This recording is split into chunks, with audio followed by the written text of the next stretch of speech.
everyone. Welcome to Content Supply Live. Today, we are going to dive into two pretty exciting topics. We're first going to talk about Katy Perry's space voyage that lasted about 10 minutes. And then we're going to talk about the lawsuit that Google is facing. It's like a 5 billion euro lawsuit. So, anyways, it's some pretty exciting topics today, but let's first dive into Katy Perry's space voyage. So, if you haven't been on the internet in the last couple of days, you've probably missed it, but pop star Katy Perry participated in a Blue Origin's first all-female space flight on April 14th, so on Monday. This was only a 10-minute journey, but it's made a lot of people online like really unhappy just because of, well, many different reasons. But let's kind of dive into it. What are your thoughts, Kate and Brennan, on this space voyage?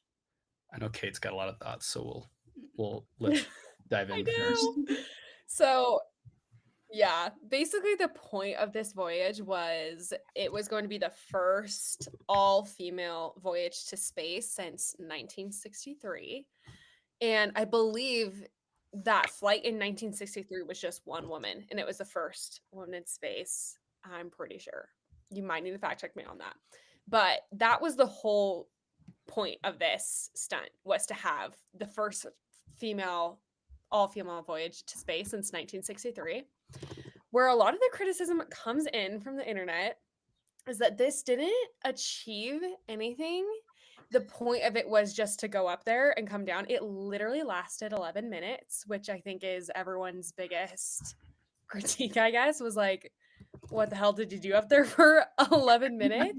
And then to see them come down, they were like kissing the ground, like, oh my gosh, like as if it had been literally decades of them being in space. But I think what is making people pretty upset is that this just feels very performative, because this did not like advance anything for women in STEM. Like they didn't do anything while they were up there besides Katy Perry sing a little song. But it just felt like very performative and almost a little bit like patronizing, because it was just like a group of women like going on, I don't know, what looked like just like a fun little trip. They didn't really accomplish anything besides being the first all women group up there. And so it feels like a little bit like patronizing to feminism, I guess, because I don't know, it just felt like, oh, whoop-de-doo, and like here we are, we just changed the world. So yeah, Brendan, I'm curious to hear your thoughts too. Well, I mean, these interviews are just wild, right? Like, we're gonna listen to them. I don't think they're worth the airtime on our part. I just want some visuals to just show, like, I think this was the entire thing. Round trip was like a 2-hour thing, if I understand it correctly. Like, when was launch here? Like, oh, here comes Katy. Here comes Katy. There's Katy. Did Oh yeah, it, wait. Oh girl. yeah. She's freaking. Oh my God, this is when I saw it too. I was like, Here all it right, is. ready. Oh, good. mwah, kiss the ground, baby. So Oh my insanely stupid. I will say this. I will die on this.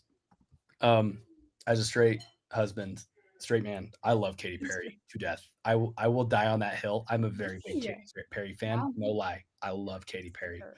This was dumb though. Like I've got, like, as a fan, very big fan for a very long time. I didn't like it just felt like, okay, sweet. You got paid to be a spokesperson. It's kind of what it felt like. It didn't feel like super authentic. So I think that's probably where everybody's kind of bugged with it. Like you see that when it comes to certain brands or certain experiences, that you were paid to say this. We've talked about this a lot with different UGC creators or different. This is just a whole nother level. This is playing in the billionaire space, right? Where you're just really, really ultra wealthy. People got to be a part of this. And some of them might have paid to be on it. I don't know that setup. I'm sure that it was mainly just to attract hyper wealthy people to be like, do you want to float in space for a little while? Like that's a really cool idea, but my gosh, what a big expensive spectacle just to piss off half the internet on. Sweet. Now we didn't accomplish anything. You spent so much money, but yet there's Amazon drivers who have to piss in bottles because the workspace, like, environment, they don't have ACs in their vans. They can't stop for a bathroom break. They have like ankle monitors in some places where they have to like track exactly where you are in every single second. So they've like turned their employees to like as close to like indentured servitude machines as possible, yet they're just blowing millions on millions on millions on some random bullshit like this. Mhm. Like so it does feel like kind of an inconsistency, and it deserves all the roasting, to be Yeah. honest. It's so deserved of being scoffed at, like the wealth disparity in what's happening here. Like It's especially true. since it was just literally to say like, oh, we flew chicks in space. Yeah. Like it sounds like some stupid like frat dudes like, bro, let's put chicks on a freaking rocket and launch them into space, bro.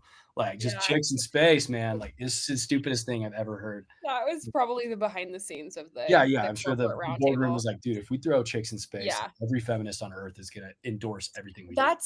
That's the thing. I feel like this is what brands can take away from this is that people can see through these movements so easily, and people are already very skeptical of billion-dollar brands. We know you're not altruistic, and we know you're not out here dying for women because you just like love women so much and you do everything in your company to support them. Like, I'm pretty sure everyone is skeptical of that. And so I think what they could have done instead is actually put real money into actual role models or actual people who are doing important things in that space, or donate that money to somewhere where it actually would have done good and like funded some cool mission instead of just this little joyride. So Yeah. yeah, I feel like that's kind of the main takeaway here for brands is just people are already very skeptical and they can see through these, I don't know, big, flamboyant, crazy service shout out things that you like to do. They're fake. Yeah, and I know that one of the main reasons why Katy Perry like wanted to go up there is to promote her new tour. But I feel like she Katie. didn't really like do that, or at least do it well. But because like nobody is talking about her tour. She did say that, I mean, she did sing in space, so like, I mean, go her. And then she did also say that she was gonna write a song about space and put it on her new album. So, Katie. but other Oh, than that, I don't know. I don't know what the benefits of her going up into space to promote her tour. yeah. I don't know. That just seems like two different things to me. I feel like she could have promoted her tour in other ways other I'm than like sure her wasting PR millions and person billions is of like, dollars. yeah, I'm sure they're kicking themselves. But she's milking this, you guys. She's like a new woman. I don't know if you guys picked up on that, but she is. You don't truly know love until the day that you launch, is what she Mm, said. that's I'm what like, she said. oh, Yeah, that girl, I just have sounds so chills. cringe. That Literally just have sounds like chills. some like that sounds like ChatGPT made that phrase, you know? Oh, you Like, guys. It oh, is so funny. it is cringe. But oh man, it sucks because I love her music to death. Like That's I'm good. a diehard, so I will Yeah. probably still binge the album. But I just say like I don't know. It just feels weird. Like it just look at the sorry, one more thing. We gotta look back. We gotta watch just a little bit more of this thing. So here's the body language of some of these interviews. Like again, I just really don't care to like like this doesn't look like someone who cares to me. It just so Yeah. you know what I'm saying? Like, Yeah. gosh. This is Bezos' wife, Yeah, I and I think, think right? Am I understanding that? Or maybe. Yeah. I think I don't know who this chick is. I don't know who she is. I think it's his fiance. Yeah. Fiance. Oh, fiance. Okay. I think she might be an actual aerospace Yeah. scientist. She So they seems sprinkled some in there. she seems legit. This lady seems legit. I don't know. Yeah. So I don't know. Maybe it's just Katy Perry's just kind of ruined it too, which is No, this woman is also a celebrity. I don't know her name off the top of my Mhm. head, but I don't either. um And I think yeah, that's listen to her. another reason why people are so upset about this is because like I mean, people go to school for like years and years to like go into space. And Katy Perry was just like, "Oh, I want to go into space. Jeff Bezos, please allow me to." And she's like up there for 11 minutes when like real astronauts have been trying for like their entire lives Mhm. to make it to space and haven't. Yeah, and it looks like the cost of their seat is millions. A seat on the first crewed flight was auctioned for 28 million, and it was $150,000 refundable deposit is required though. So like, oh, there's just so much money being made. Like, I don't like. Is there really nothing else going on in your life?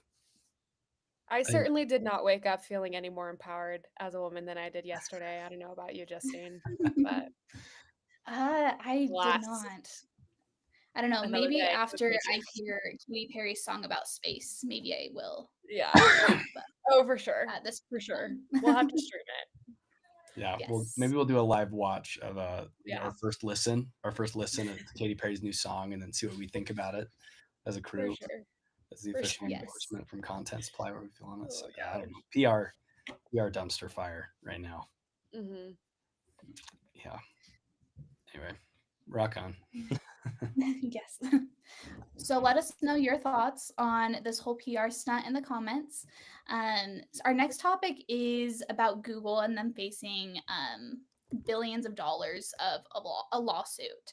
So Brendan, I know that you know a lot about this topic. So do you want to kind of dive in, give us a summary about this and everything? Well, the UK, so it's a class action lawsuit against Google and it's saying that Google shut out a lot of competition over the years, and that companies have overpaid for advertising as a result because of that monopolistic um, ability for them to dominate the search marketplace. And if you're trying to find search results, you have to go to Google. And if you're on Google and you want to show up on page one, but you don't have good SEO, you've got to pay for pay per click advertising.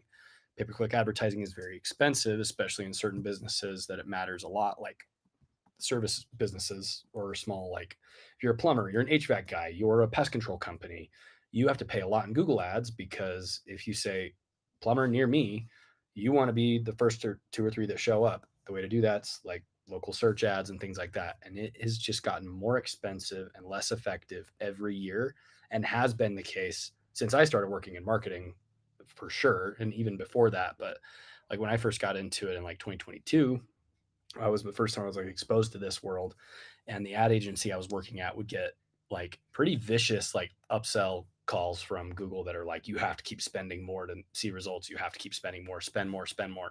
That's the answer for everything. It was never like make better creative, make a better headline, make a better like anything. It was spend more. And so when you do that for enough time and people aren't seeing the results, like when you have service-based businesses that are dropping $3,000-$4,000 a month in ad spend for nothing, it's only a matter of time before lawsuits come back and say, okay, you got to give your money back because you're just a scam at that point. You're not helping do anything. It's not very complicated to be like, okay, high search intent pay-per-click ad that's like a plumber near me. Here's your headline. You show it to people. That should get results. That shouldn't cost a lot either. Like maybe it's obviously a bidding process, but it's one of those things that I think it's long overdue. The thing is, like a $6 billion class action lawsuit in the UK, I struggle to see if like local businesses will be able to get much of that back. I know it's a lawsuit to try and make them stop doing practices, but I feel bad for companies who've had to heavily rely on it because if it didn't work for you, I don't know if there will be anything back. If it's a saturated thing. So I don't know. It's interesting to see all these like antitrust things coming up because also Zuck and Facebook's going through a similar thing. They're literally on trial right now to potentially break up Facebook, Instagram, and WhatsApp. Yeah, so that's another thing that's coming I on. did not know that. And so two big tech giants right now are on the chopping block in a way, which is good. Actually, like competition breeds everything's better when there's Mhm. competition. Granted, I like all my Google products communicating with each other. I do value that. You can have APIs and integrations between each other's software to kind of sidestep that anyway. But it's the fact that it's all owned by one company, very pay to play, very Mhm. dominant, and they've kind of predatory on small business. And it's not an equal transaction in any way. If you like billboard ads are kind of a similar way. Like you spend a lot of money on a billboard ad, you may get something back, you may not. At least at bare minimum, you get brand authority. With Google, sometimes people would spend money and it gets nothing. So it's a very long soapbox that I'm on. What are your guys' thoughts on that? When you look at like they're getting sued for these things that they've done. That's Mhm. my personal thoughts and opinions on it, but I'd be curious to hear from your guys' perspective on Google. Yeah. I'm really curious to see how this all shakes out. I feel like it's rare that you see a class action this big, but I do wonder if maybe something like this will eventually make its way over to the US and maybe make some changes in the policy here. I guess we can only hope. Um, but yeah, like you said, it's never good when one business like Google has like that much of a monopoly and can really, it's really truly crazy how much one platform can just like own you and your business. And it's the same thing with like Meta. Like one algorithm change could literally end you as a small business. Yeah. And you're just like at the, I don't know, in their hands and they can do whatever they want, which is so, so crazy. So yeah, I'm hoping something like this will make it over to the US if this class action goes well. Yeah, I just feel bad for like the small business owners, like kind of what both of you mentioned, because like even though like Google is facing this like $1 billion lawsuit in the UK, like chances are the small businesses aren't going to get anything from that. So even though they spent like thousands of dollars probably in like ads in Google ads, they probably won't be getting anything from it, which is kind of sad. But Right. hopefully, something ends up changing on Google's end, to help these small creators. Yeah. And everything's been democratized in so many ways, but this is the problem with having like a built-in platform. Google's been the top dog for 25 years, right? Like it was Internet Explorer. That's when I first started like with anything. It was Internet Explorer, and then Google came in and just gobbled it up, and it's been so dominant for like the only player for 15 years basically. So it's long overdue to like have some competition in the search market and provide some other options for people to get an edge and get ahead, because it is truly devastating for small business owners to be able to work. And if you don't have small businesses, you can't grow businesses. The only things that exist are huge corporations, which usually 9 times out of 10 suck at their jobs and suck at service. And so you want small businesses to be able to make life better. You know, that's who employs the majority of people. So it's crucial that these avenues that people are able to connect and actually leverage views and growth are accessible. They've got to be, or else you will just, you know, nothing will exist except them, which I'm sure it's what they want, but it's bad for society as a whole. So anyway, Yeah. here's to hoping that lawsuit goes through and works out. All right. Well, let us know what your thoughts are on both of these topics in the comments, and we will talk to you next time. Bye. Sweet. Later.